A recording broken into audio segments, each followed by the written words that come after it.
Welcome back, everybody. Had a couple of titles drop for New Comic Book Day. I have some updates for the Spawn Universe News Network. I made it up to C2E2 on Friday, and I had a little bit of car trouble along the way. So if you guys are ready, come on in, sit on down, and let's talk Spawn.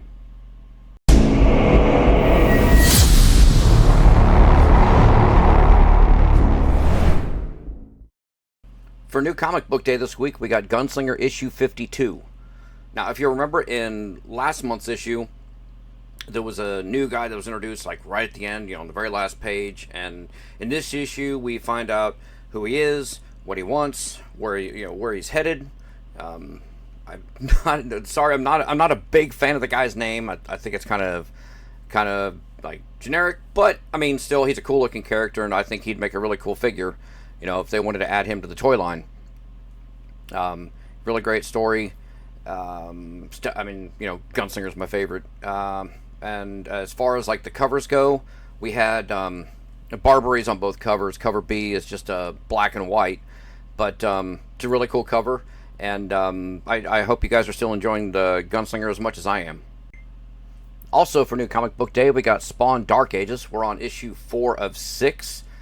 Still a really good story. It's really cool to see, Dark Ages, back in print with new story and new artwork. Liam worked on the book before, and he's back to do this miniseries, doing the artwork and the writing. Really good story. I'm really enjoying it. I do have to say, though, for this month's cover, I'm going to have to give it to my man Raymond Gay. He absolutely killed it. So, out of the New Comic Book Day releases this week, which covers were your favorite, or which one did you pick up? I've had a few people reach out to me and say that they wanted to read Spawn and wanted to know where to jump on. And, before you would say, like 297, 298, and 299 would get you all caught up, up to 300, and that would be like a good jumping on point.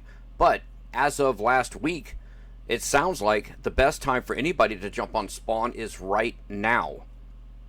So with, the new writers and the new artists coming on and things being shifted around with inside, TMP, because Todd is kind of, stepping back from the writing, right now is the best time to get in on Spawn.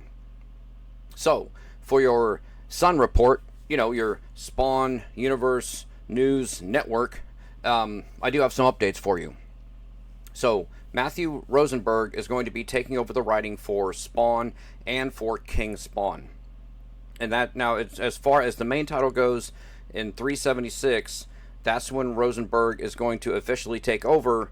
But I have seen in one article where there's going to be, I think, like a 5-page section, like maybe at the end of 375, that is going to get, Matthew, into the writing part of it, because in Matthew's version of the story, we're going to take like a 1-year time jump to set like a hard line in the sand for him taking over the writing.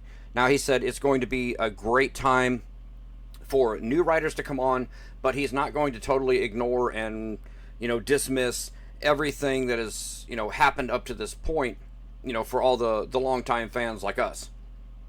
So it's going to be, he said there's going to be like a balance between new readers and all of the hardcore fans.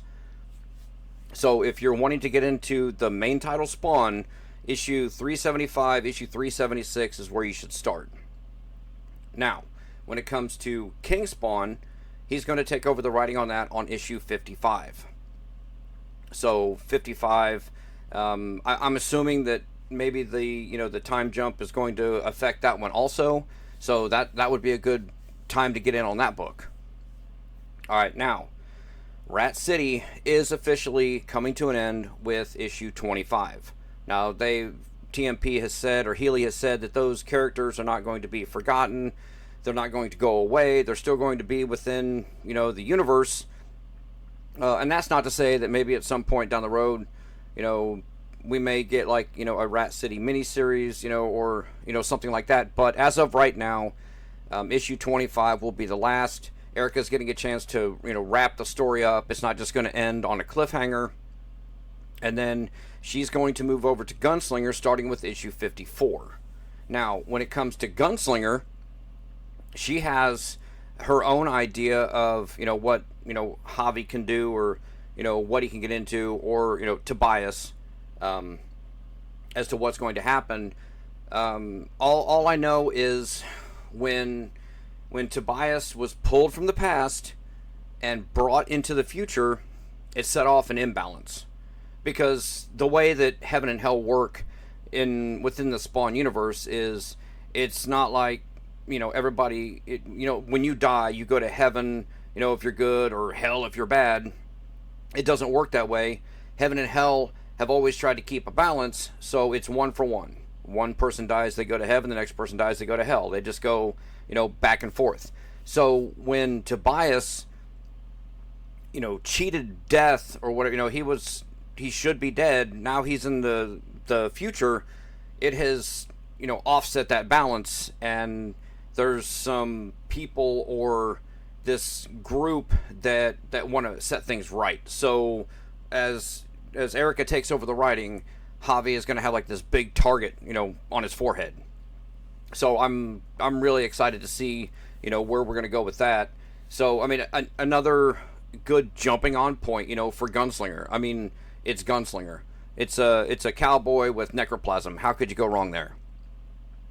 And then the Scorched. I am super excited for Healy to come onto the Scorched. He's coming on with issue 51. Now, his take on the Scorched sounds really, really awesome.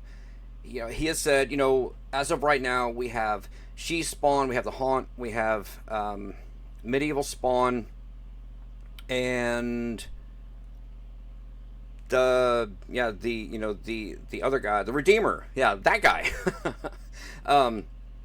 As of right now, they are the core, the heroes or the core players in this book. Healy wants to start bringing in other heroes and characters into this story. So some of these guys that we have not seen for a long time are going to get a chance to rotate in and out and just get away from the core four. I mean, they'll still be there, but sometimes you just need some different help. So I mean, I'm hoping to see Viking Spawn. We've only seen Viking Spawn has only been really in 2 comics.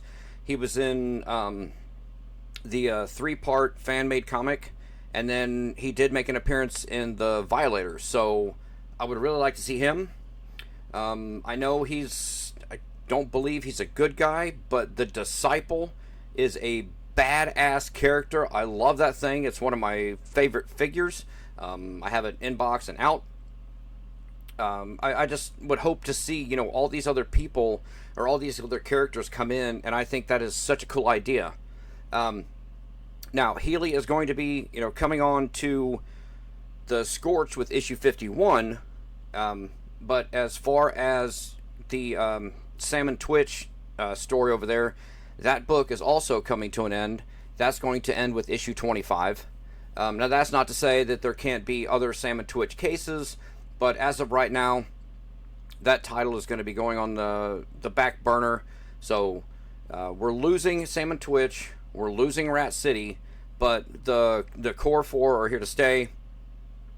So I hope that that encourages new readers to come on board, and I'm really hoping, and I'm assuming they will cater these books to those of us that have been with these stories for a long time, and have been here since the beginning. All right, and I did want to mention that for the first time ever, we are getting foil covers on the main title books. So for Spawn 376, we are getting a 1 in 50 foil variant. For the Gunslinger 54, we are getting a 1 in 50 foil variant. For King Spawn number 55, we're getting a 1 in 50 foil variant.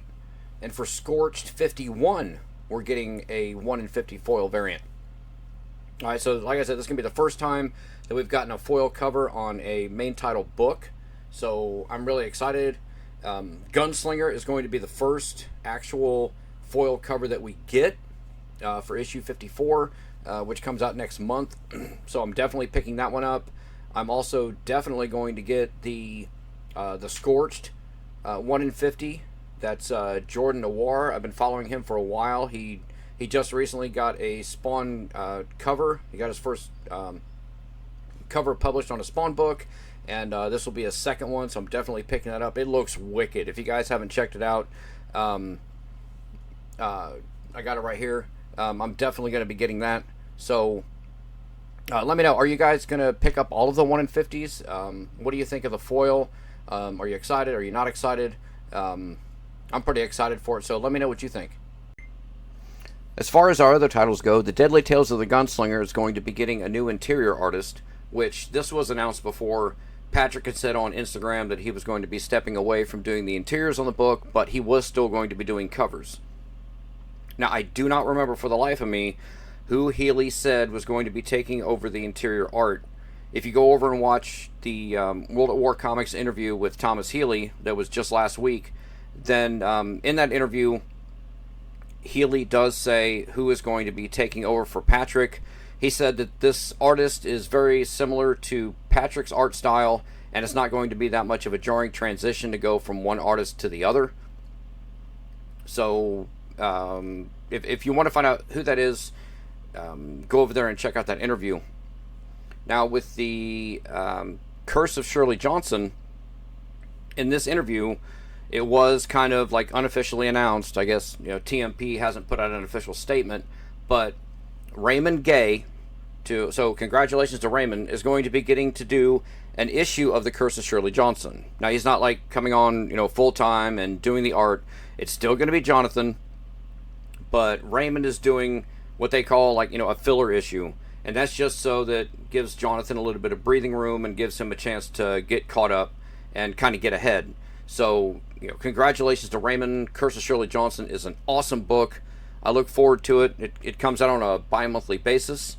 If you guys have been on the fence about this one, or if you're waiting for like the trade paperback to come out, I promise you're not going to be disappointed.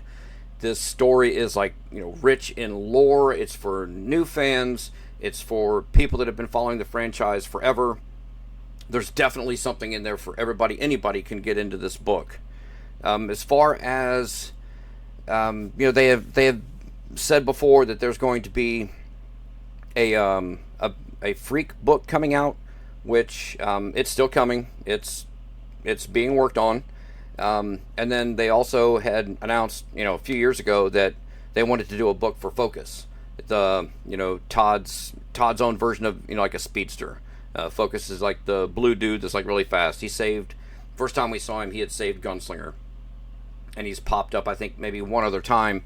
But we are definitely getting books, miniseries for those two, and then we still have Spawn, which is coming out in May with Gail Simone. I'm really excited for that one. That one's a miniseries, and I can also tell you that Brett Booth, he's not doing main title Spawn. He's stepping away, but it sounds like he's still working on something within TMP. They're not really saying what it is. Healy kind of half-hinted, maybe half-joked that he was working on something of his own within the Spawn universe, so I'm kind of curious to find out and see what that is. I do want to add that The Curse of Shirley Johnson for issue 5 did get a late solicit for another cover. This one here, it's got Vox. I think the FOC on that is tomorrow, the 30th. So if you guys want that cover, then let your LCS know. I've definitely let mine know. I'm going to pick one up. And then I also wanted to let you know that there's been an update for the Spawn. There's going to be 11 total covers. They're going to have, in those 11, they're going to have a 1 in 50, a 1 in 100, a 1 in 250, and a 1 in 500. So for all of you completionists out there, you're going to have plenty more covers to pick up. I'm going to get probably maybe at least a 1 in 50, as high as I'm going to go. The FOC on that is going to be April 13th. So you've got time to let your LCS know if there's any additional covers that you want to add. That's going to do it for your Sun report for this week. and let's get into some C2E2 fun. I'd said before that I have never been to C2E2. Originally, I'd planned to go to MegaCon this year, but just wasn't able to make that happen. So I'd never been to C2E2, and it was, it's within driving distance. If anything, maybe like less than a 10-hour drive, I'll make the drive. It's not that I'm afraid to fly. I just like to drive. You get to see the scenery, and you get to stop off in different places, and it's a better travel experience, in my opinion. To be able to see everything between here and there. So I decided that I was going to drive up to Chicago. It's north of me, and my daughter and her boyfriend wanted to go, so I said we're going to drive. We were only able to go for one day, so that was this past Friday, because they both had to work the weekend. I did not, but they wanted to go, so we drove up there. Left in plenty of time to be able to get there when the doors open. So we get there, we get our badges, we get all checked in, and we made our way inside. And the first thing I did was head over to the CGC booth, because I had some books that I've been wanting to get graded, but just wasn't real sure, like how the process worked, and are you supposed to box them up really well and mail them in and all that. But they said that they were doing on-site grading at C2E2. So I took my books in there, and as soon as you walked in, in the door, there they were over here on the left. And to me, it was a little confusing. I know that they do this at other shows, but there's two different lines to be in. And at first I was in the right line, and then I moved over to the other line, and turns out I should have been in that line, so I had to wait a little while. But I was only going to be there Friday. If I was going to be there for the whole show, then I could have got the books back, on Sunday is when they were getting books back to people, but I was only going to be there, on Friday. So the books that I had taken, which, once I finally get them back, I definitely, we'll be showing you guys on here, but I took, 4 books in to be graded, got everything set up. So they're, going through the process, and then they're just going to mail them back to me. So I got, that all taken care of. Took, I don't know, maybe half hour, 45 minutes to get everything done, to get through the line. And then, we went all around, the sales floor to look at everything. And honestly, there's not a lot of people there selling comic books. I mean, there were several places to stop, and there's several vendors that sell, action figures, but I would say comic book vendors themselves make up maybe a third of what what there is to buy, or what there is to look at the show. There were guys that had action figures, but a lot of stuff was like the newer stuff. Saw a lot of anime figures, and a ton of pops. Like they're everywhere. But really, whenever I go to a con, or when I go to something like that, what I'm interested in, what I'm looking for, is Artist Alley. And it did not disappoint this year. Now, for me, whenever I go, to Artist Alley, I'm looking for the artists where, I enjoy their work. I know there's some people that just, they're interested in, anybody that works on Spawn, so they're wanting to get, their autograph, or, get something from them. But myself, it's not so much that they work on Spawn, but I want to get to know the artists themselves. Stand there and have a conversation with them. Let them know that I appreciate their art. And if I get an autograph, cool. But really, it's just about meeting the artists, or maybe buying some prints.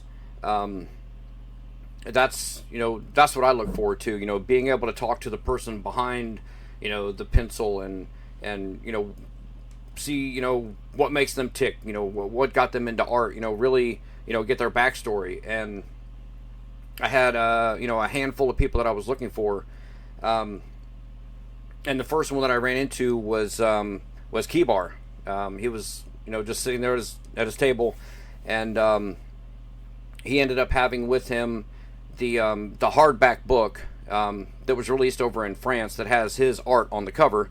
So I bought a copy for myself, and then Spawn Hunter wanted me to grab a copy for him. And each copy that he sells, he does like a sketch in the front, and he signs it. So I got one of those, really cool. Got to stand there and talk to him for a little while, and he said that he's going to be at the New York City Comic Con again this year. So I'll catch up with him there. Made my way. After that, we was making my way through Artist Alley. After that, I found Jonathan Galapian and stood there and talked to him for a little while with his wife Tara. I always like talking with Jonathan. I look forward to the interviews that I get to do with World of War Comics.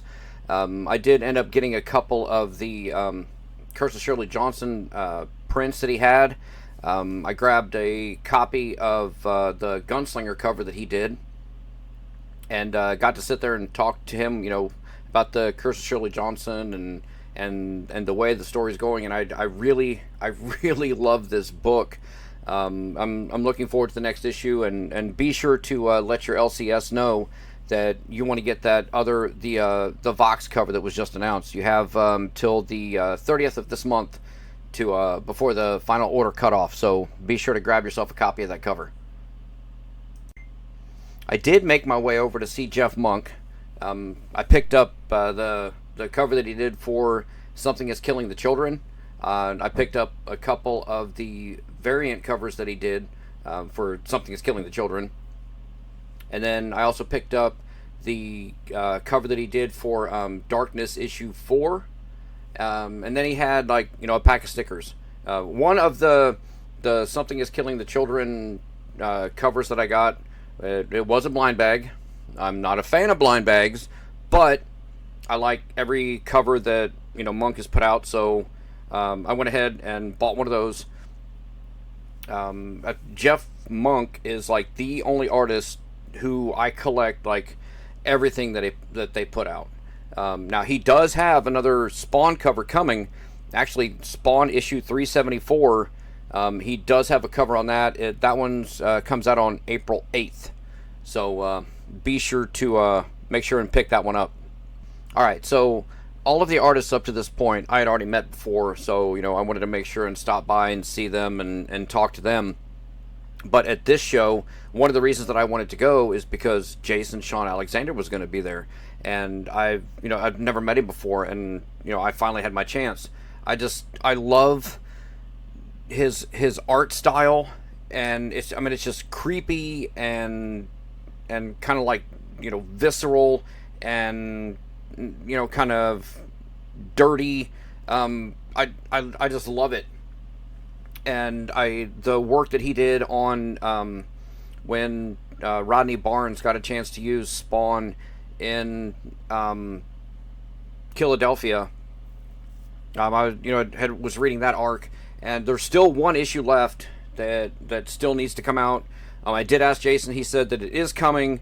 They're just on a break, so we are going to get an ending to that story. Now, Jason is the one that is going to be doing the Freak, all right, for and it's going to be a mini-series, but Jason is the one that's doing it, and it is almost done. Now, he didn't show me any of the art. I didn't ask, but he didn't offer. But he said that Todd wants this to be a dark book, and Jason is the perfect the perfect pairing or the perfect fit for that. So I'm really excited for this to come out, and I really want to. I'm really looking forward to it. Now, if you guys don't know Jason, because I follow him on Instagram, it was last year, I think maybe back in the summer, he had done a crowdfunding thing for a illustrated copy of Charles Dickens' A Christmas Carol. This was a passion project of his that he had actually started 25 years ago, and he was in the middle of doing the illustrations, and the publishing company that he was with went belly up. So his project, he just kind of shelved it, and it had been sitting there, and he had decided that he wanted to go back and finish doing the illustrations and put this book out. So he did the crowdfunding. I backed it. something really cool that he listed all of the backers as on the thank you page, for getting this project done, and I'm in there on the thank you page, so I'm not in the story, but I'm part of the book. But the illustrations are really good. I did, I got a copy, and he does still have copies for sale. So if you guys follow him on socials, go to his store, whatever, grab yourself a copy. I promise you're not going to be disappointed. Now I haven't actually, it's a Christmas Carol, but I haven't actually sat down and read it yet. But I did go through it, check out all the artwork. It's amazing. It's definitely worth picking up. But I have to say, I mean, nothing against any of the other guys, but like Jason, Shawn, Alexander was like the highlight of the show, that I actually got to meet him, and talk to him and see, how he got into things. And, I did end up getting a couple of, the signed prints that he had for sale. I did end up buying, a couple of those, but, yeah, it was like a lot of fun. I got to meet, the artist that, I was hoping to meet. Now, Javi Hernandez was there, and nothing against Javi's work, nothing against his art. He does great art. It just doesn't, I don't know, resonate with me. But I mean, he definitely does great work. So, I didn't, approach him. Now, when I went, I did plan to get, I was hoping to be able to get my Curse of Shirley Johnson 1 in 50 signed. When I was in New York, I had Daniel and Jonathan both sign it, and Ryan Otley was up there in New York, but his line was really long, and then they were cutting the line off, so they weren't letting anybody else in. Well, he was going to be at C2E2, so I was like, okay, I'll get my book signed, when I go there. Well, the one day that I'm there on Friday, he wasn't. He's going to be there Saturday and Sunday, but he wasn't there, so I wasn't able to get it signed. So I'll have to see if I can't get in line early when I go to New York this year, and finally get him to sign it, and have the trifecta, all 3 signatures on it. I think that'd be pretty cool. But other than that, I had a blast at C2E2. It was a lot of fun. Like I said, I really kind of just go for Artist Alley. I mean, I walked through like the entire show. I mean, 95% of it. I didn't really look at, the comic vendors. There's not really anything that I need from there. I did happen to find a guy that was selling, the minifigs, they're not really licensed by Lego, but, the little minifigs, and he had some Spawn. So I bought a couple of those. I already had them, but, hey, I wanted to buy some Spawn while I was at the show, so I picked up a couple of those. I will definitely be going back to C2E2 next year. Not sure who's going to be there, but I'm definitely going to go, and maybe there'll be some new artists, but I do definitely plan to attend.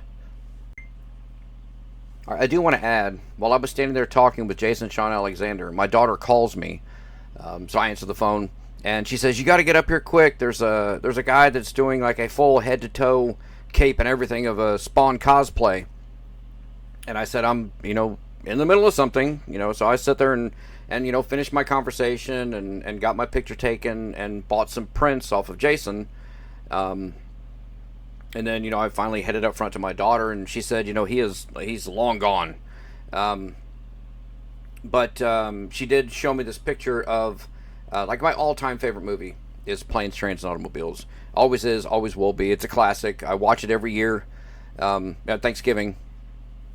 And these guys had done like a full dress, even had the trunk, walking around the con. So I wanted to get my picture taken with Spawn or with those guys. So before we left, we ended up making a couple of laps around the con, and we never did find them. I mean, it's a big place. They could have been anywhere, but we didn't see them. So, we ended up taking off and leaving and, headed to the car. All right, so we get back to the car, and one of the main reasons that my daughter wanted to go with me, other than going to a comic book convention with her dad, is she wanted to go to this place called the Alley that was up there in Chicago. Now it's a goth store, and it was maybe half hour's drive from the con. So we headed over there. Really cool place. If you guys are up there in Chicago, you guys should definitely check it out. I'll put the link to their Instagram down in the description. Really cool place. We ended up getting our picture taken. So we were out of state. They have been up there for like almost 50 years. So it's definitely worth checking out. Now, I think we ended up buying a few things, but then when we get back to the car, and we're trying to head home, and ended up getting into some traffic. Well, my Jeep started to overheat, and now I should have known, like a little bit of foreshadowing. On Wednesday, when I got home, there may or may not have been a puddle under the car, but I didn't think anything of it. I didn't think it was anything too serious. I topped off the coolant, made sure everything was good, and I should have known. That was telling me something was wrong. But I got all the way to Chicago, nothing wrong. But as we're heading home, I start to overheat, and smoke or steam is coming out from, not smoke. Smoke would be bad. Steam is coming out from under the hood. So I'm kind of stopped, like in stop and go traffic, and it's overheating like crazy. So I'm like trying to get someplace to where I can get stopped, and I am not familiar with the area. I find the first exit that I can take. I get off the highway, get onto a main road. There's like zero parking in this part of Chicago that I'm in. Because parking is at a premium, in the city. So I just find like the first side street that I can find, and ends up being like a no parking zone. But I'm like, I have to shut this thing off. I can't keep this thing running. So, I get the vehicle shut off, and we just kind of sit there for a few, and trying to figure out what to do. I know what the problem is, because I had just recently done some work on the vehicle before. This vehicle does not get driven a lot. I have a company vehicle that I drive, so this one doesn't get driven much, but it's a good dependable vehicle. I had done some radiator work on it months before, and I'd looked up under the hood, and I knew that the water pump had gone out. But unfortunately, I don't carry any tools in my vehicle. Nothing. I had a pair of pliers. I'm sorry. I had a pair of pliers. So, we're trying to figure out what to do. And my daughter had ended up letting, her brother know, that we were stuck. And he was going to drive all the way up to where we were, and said, he was going to bring some tools and fix the vehicle. And I said, that is crazy. I said, no, you're not. We tried to tell him no, but he insisted, and, he's on his way. So it's 38 degrees outside. We're sitting on the side of the road, trying to weigh our options. We were like, we could get a place to stay tonight, get the vehicle towed, and that was just going to be like a big mess and a big hassle. So, my daughter says, why don't you just, get an Uber, go get the parts, and fix it. I'm like, I don't have any tools. I don't know, I never taken an Uber before, so I had to download the Uber app, get myself an Uber, and ended up, going over to the auto parts store. Got an Uber because it was going to be an hour's walk one way, just to go get it. So, ended up calling an Uber, and went over there and got it. Found out, exactly what bolt size I was going to need. So I grabbed a handful of tools, I grabbed some antifreeze, grabbed a new water pump, and I headed back. So out there, around 40 degrees on a side street in downtown Chicago, I've got my daughter's boyfriend standing there holding a flashlight. I'm there with this, halfway thrown together set of tools, and getting the water pump taken off. So I get the water pump taken off, and I'm checking it out, and I'm looking at it, and I'm like, the bearings were fine, everything was good. So I wanted to check the thermostat. Well, I'd already had the water pump all the way off. I'm like, it's getting changed regardless. I've got a brand new one right here. So we put that on, but I take the thermostat out, and it was a little clogged. So actually, I think that's what the original issue was, that maybe it had been like that for a while, and the thermostat wasn't opening all the way, and basically caused, I'd say the water pump had failed anyway, because everything was just coming out of the weep hole. That's where all the steam was coming from. So got got the new water pump put on there, got the thermostat cleaned out, got it filled back up with antifreeze, and it had been sitting there long enough at this point to where once I got everything put back together, I started her up. I let it run for about, I don't know, 20 minutes, and everything was fine. No steam, no nothing. Everything was great. So we finally, decided to get everything picked up, put up, packed up, and we, make our way home.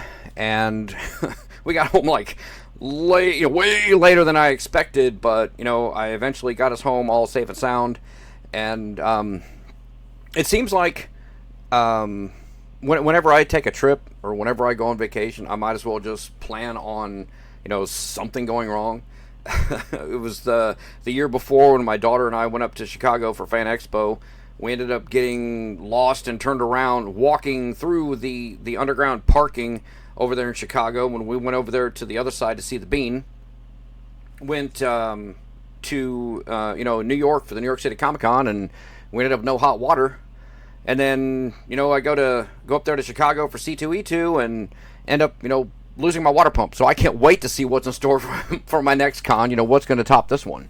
But no, it's always a good time, and it always makes for a good story. So I'm not really complaining. I might be complaining at the time, but once everything's said and done, everything is good. So C2E2 was a great time, and I do definitely plan on going next year. I just hope that my vehicle doesn't break down. You guys may have noticed the newest addition over my shoulder here. I got the giant Lego, I guess, the giant Lego minifig. There you go. The big guy. I got it. I went over to the Great Ohio Toy Show. I've been going to that for several years now, but this year happened to be their 10-year anniversary, and went in there. The main reason I started going was because Spawn Museum, or Punk G42, he sets up a table there and he sells, a bunch of Spawn stuff. Didn't buy anything from him this year, but I did pick up this guy. He was in another building. He goes by Part 1 Printing over on Instagram. I'll put a link to his page down in the description. You guys can go over there, give him a follow, check him out. He said that he created the file and he printed this. I mean, the cape is obviously made of felt, but he said this is his own design. So go over there and you should be able to get yourself one. They're like $40, which I thought was a decent price. All right, so next week I'm going to be doing like a deep dive and covering The Curse of Shirley Johnson. I really love that book, and I want to give you guys like a breakdown so you guys know what's going on. If you guys have been on the fence about it, hopefully I can change your mind. You should definitely check it out. So come on back next week and we'll talk some more Spawn. As far as I know, I'm already dead, which means I'm waiting for your sorry ass in the afterlife.